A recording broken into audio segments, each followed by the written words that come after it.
All right, everyone. I'm excited about this podcast. I haven't done one just for pastors in a while, so I'm excited about this one. I've been here in the studio putting my books on Audible. So if you ever have any members, Feasting and Fasting, Help I'm Addicted, those struggling with addiction, every type of addiction, weight loss, putting my books as free downloads at the church website, westsidechristianfellowship.org, westsidechristianfellowship.org, free downloads there to help people in these areas. So what I'm going to do here is talk about an important topic, and I've got some notes I'll be looking at. The title is A Hard Calling, Staying Healthy in Ministry, a hard calling, staying healthy in ministry. Of course, we can touch on a lot of different things like overcoming depression in ministry. And the reason it's a hard calling is, this is again directed mainly towards pastors and Christian leaders. Of course, a lot of you can benefit from it as well, is because it's one in which we are called to lead God's people. And if you don't know yet, but you will find out soon enough that we do not do this perfectly. We are fallen people just like the people we lead. And if we're not careful, we can beat ourselves up. We can really, get isolated and get down. And so it's good to just remind ourselves that we are called of God. We are not perfect, but we want to get back up and keep fighting. But the reason it's also hard is our kids as well. We live in a fish bubble. I should say a fish. We live in a bubble, but like in a fish tank, right? Everybody can look in and see you. Anytime your kids mess up, people are extra hard, extra judgmental. They can really, say some mean and nasty things. And people you thought were friends can stab you in the back. The list is endless. So it's a very hard calling because in the midst of that, I can't act like they act, although I would like to. The old Shane comes out and, hey, I want to go after you just like you go after me. And we can't. We've got to hold our peace, hold our tongue. And so it's very challenging. But there are ways to stay healthy in the ministry. I want to share those with you. I think now, I've been in ministry about 22 years or so. 23 years, planted the church 14 years ago, but was traveling speaking before then. I've led a large group of people in the past in corporate America. But a couple things that even for pastors, this applies to all areas, of course. Number one, what you need to be careful of is overextending yourself. We need to rest. Sabbath day is a great principle. There should be a day where your phone is off, you're disconnected, you don't need to go on social media. People know you're off. You have somebody, that can help you. And then you take those times off, a week here and there. Maybe request a sabbatical after 5 years. That was a blessing to me when I did that in 2021. Ready for another one shortly, but fortunately I can take some time in August, off of the ministry and just, revamp everything in my soul, and really get that rest just to unwind. And also your daily devotional time with the Lord. I know we know it, but do we do it? And that's where you're going to succeed or fail. It's usually in that time, morning time. Maybe you're an evening person. I don't know. I know early will I seek him. Many verses on the freshness of the day. Ian Bounds on prayer talks about giving God the clearest hours of the morning. And so that strengthens you. Not overextending yourself strengthens you. You have to figure out what drains you and what builds you, and focus on that. For example, some pastors, they really enjoy counseling and it builds them up. Other people, it really drains them. I mean, obviously they have to do it, but that drains them, and maybe they need to go take a walk afterwards. That really builds them. Or listening to worship music and turning everything off. That really builds them. So you have to focus on things that build you up, not tear you down. Getting rest and sleep. And this is where I want to tie in something that you're not going to hear in seminary. You're not going to hear it from a lot of pastors. And I've been getting a lot of good feedback on this topic. And it's on this topic of health and fitness. So a lot of you can download this book, for free, westsidechristianfellowship.org, books on revival, books, all types of books there to help you. But we've got to remember that our physical body, although it's not as important, this is how we do ministry. So if I don't get enough sleep for a while, I'm not eating good. I've got the chemicals, the byproducts, the glyphosate from pesticides, tons of caffeine. Let me tell you, caffeine is not good for a lead past any type of leadership position because it's a central nervous stimulant. So basically, you're constantly high on this drug that keeps you amped up. And so, I know that's going to be hard because 99% of you watching love your coffee. Okay, well, enjoy a little bit in the morning. But watch, does it start to distract you from the word? Your attention span is not as good. You snap at your kids, you yell at your wife, you're mean to members, and it's huge. It's a huge issue that nobody wants to talk about and everyone wants to excuse. Well, it doesn't affect me that way. Well, okay, maybe not. I'm just saying though, check it out. It is a drug. It is a stimulant. So if it doesn't affect you, maybe you don't think it affects you because you haven't tried going off of it. And whenever I've went off, I just realized, man, I'm so calm. But again, might not affect you as deeply, but you can switch to green tea. You can or just have a little bit of just in the morning. And again, make sure you're eating good throughout the day. Are you eating God-given food? I know we love to drive through our favorite coffee shop. We go out to eat with people a lot, and we can really eat a lot of things that aren't good for us. And when you're eating chemicals, additives, preservatives, food coloring, all these different things, guys, it makes you feel bad. You feel depressed. You feel lethargic. So I don't know why more people aren't talking about this because this is huge. This is huge. How we take care of our body affects how we minister. It affects if you don't believe me, try having a couple beers before you preach. Don't try it, but you know what I'm saying. Try having a Xanax before you preach. And I've done this before. When I first started ministry, I went to men's breakfasts. They would have me preach, and I'd have that big breakfast burrito, and man, I'm just like, by the time it's time for me to go up and speak, I want to take a nap. And so you realize that this is not just a slight recommendation. This is a call to really get your body in check. Even if you're not a pastor, what about if you're a father or a mother? You're leading your family, you're helping your family. How much better? Again, it doesn't mean we don't get depressed. It doesn't mean we don't go through challenges. It doesn't mean we'll never be sick. Actually, attacks of the enemy, our fallen nature, we could get sick even when we're doing all that we can do. But you want to put everything in your favor. You want to be ready to go in the morning, ready to go in the evening. You want to be taking care of this gift that God has given us. And here's the key. We know what we need to do. So we have the knowledge, but we're not applying the wisdom. Wisdom is applying what you know to be right. So we know that we need to be doing these things. Some of you'd feel so much better if you dropped 20, 30, 40, 50 pounds.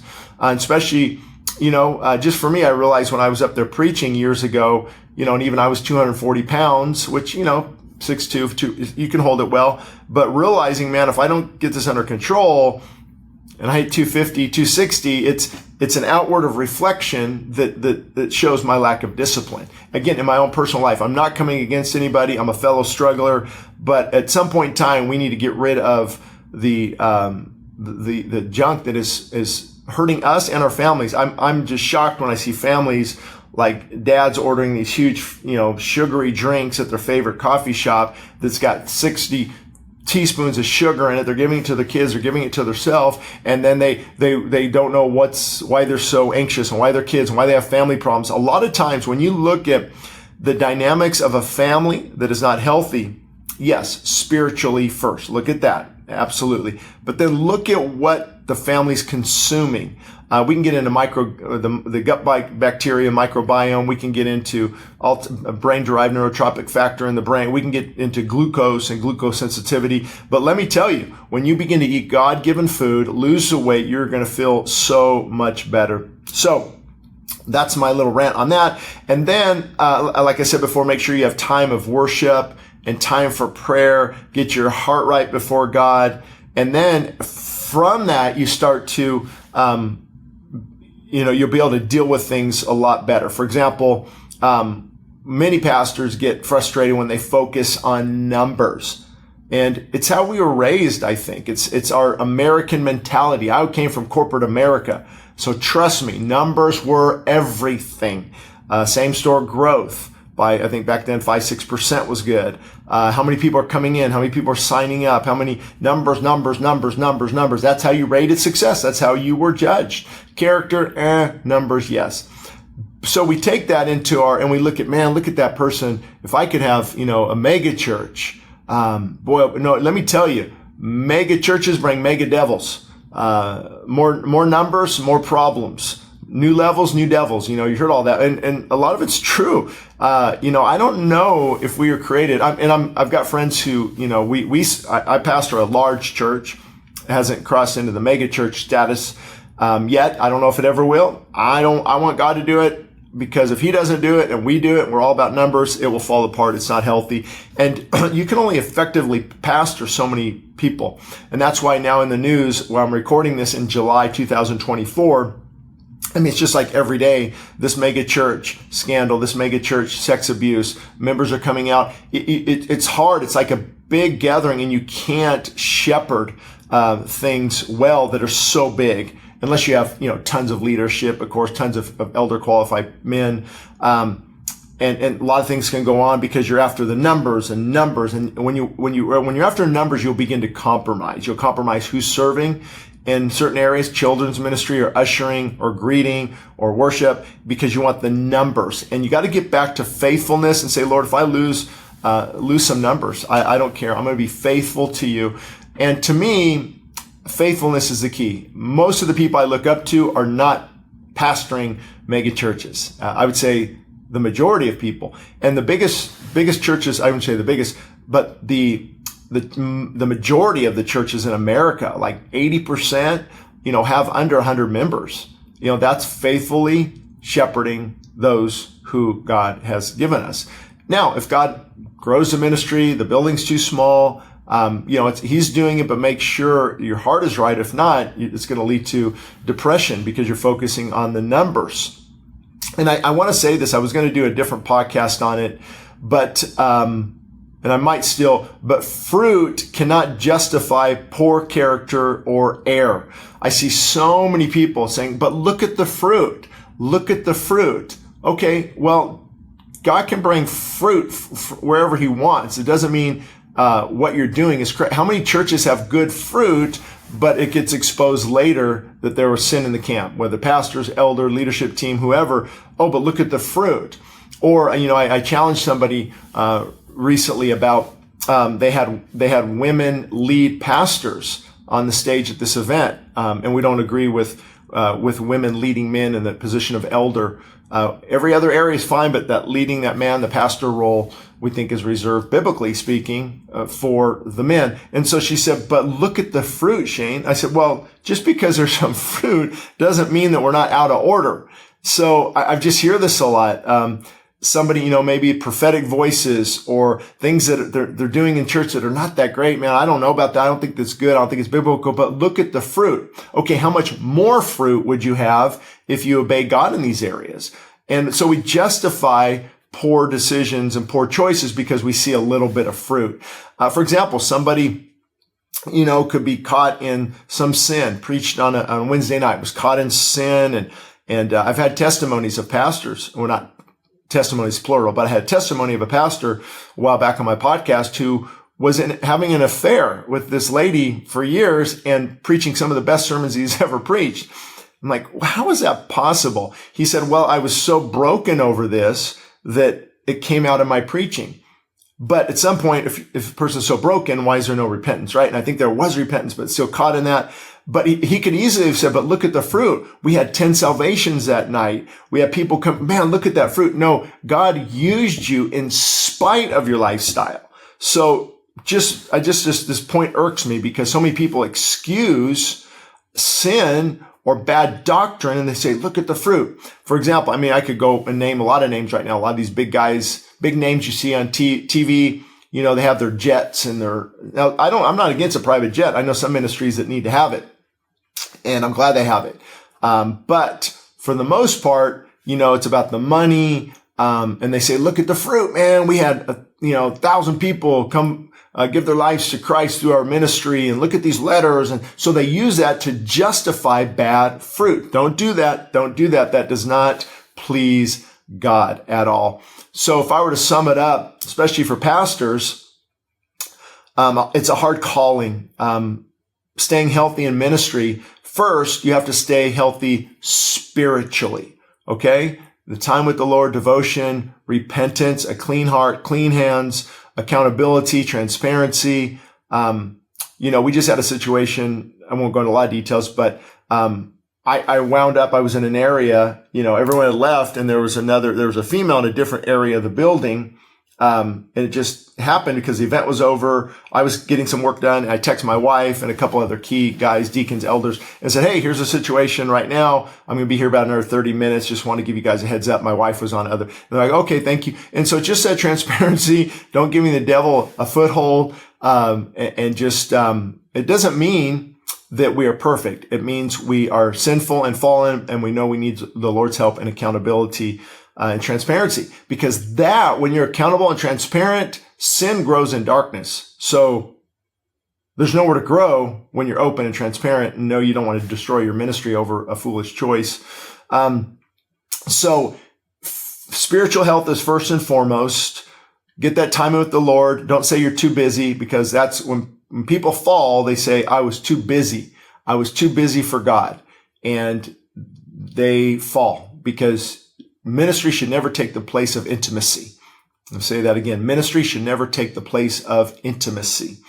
And then you got to get your health in check and start to feel better. I'm not a perfect example. I wish, I could do a little bit better, but I also want moderation and balance. I don't want to be so extreme that, I turn into a CrossFit guy and I drop all my, responsibilities at home and at the church and things I have to, do. But you have to do what you can do. So spiritually, physically, don't worry about numbers.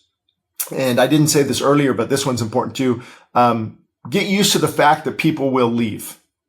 Okay? Get used to the fact people will leave. Don't let that depress you. It used to really get to me early on, because I thought, hey, we're building this church together. I had friends, family, and then, I don't like that your preaching's too hard, or I don't think kids should be in the service. I don't think kids should have their own ministry. I think they need to be in the service, the family integrated church, which is great points, of course. And we encourage kids to be in the service, but I have people leave for that reason. Others because they didn't become an elder quick enough. Maybe because I was kind of rough sometimes in my dialogue. And so, God, you're just learning. Other times people just, that, hey, God's moving us on. And you take all that personally, and that can really weigh you down. We've got stories of being stabbed in the back by friends, people I had lunch with, went on vacation with. And it's hard, very hard. Now, we have to take responsibility. Of course, we're not 100% innocent, but I would say the vast majority of people leaving and being disgruntled and offended were simply because of me just leading. There's nothing I could do about it. Even your lifestyle will convict people. So you can't let that get to you. I remember during, what are we at now? 2024, during COVID, it was a nightmare for many of us. Post-traumatic stress disorder, a form of that definitely entered in. You couldn't please everyone. It was and it was here in California, Southern California, Los Angeles County. It was like literally every week somebody was moving, good friends, elders, deacons. It's like, man, I was getting, so you got COVID, you've got everyone moving, it's like, man, we're going to shrink down to nothing. We're going to, financially, right? You start thinking of those things. My main concern was just these were friends. But then you're trying to run the church and you have, people leaving. I don't know if they're givers or not. That's not my job. And that shouldn't play a role whatsoever. If it is, make sure it doesn't in your heart, because that will definitely, sidetrack you. So people leaving, we estimate now probably about 300 people left in a few years. But God actually brought more people because we were one of the churches here in Southern California that did not close down. We went to a stadium. We stayed in our building, and we actually grew from it. We're about where we were before COVID. And then financially we grew, relationally we grew. So it was like, wow, God used this thing as a huge blessing, actually. But it was really getting to me when I would get, hey, Shane, we're moving to Idaho. We're moving to Tennessee. We're moving to Florida. We're moving to Texas. We're moving to Arizona. We're moving to Nevada. We're moving to South Carolina. We're moving to Wyoming. Let me see if I forgot anything here, right? And so it's like, man, because you think they're going to battle with you. So that was the main thing for me. These are solid believers. We're going into battle here in Southern California, but I understand, who knows if I had a different job and I could go work, somewhere else in a great environment. I probably would do that. I probably would do that. So I don't blame people. So, people leaving, you can feel overwhelmed. Don't overextend yourself. Say no, because be careful, don't give out your cell phone too much. Email, have somebody, helping regulate those things. Again, depends on the size of the church, depends on a lot of different things. Getting rest, a good diet, watch out for caffeine, try to minimize that if you can, because it definitely disrupts REM, the rapid eye movement, the deep sleep where our body actually heals and recovers and we wake up refreshed. You don't want to mess with that. Caffeine has a half-life. So you have it, 6 hours before you go to sleep. Half of it's, still in your body, a good portion before you go to sleep. And hey, I fall asleep just fine.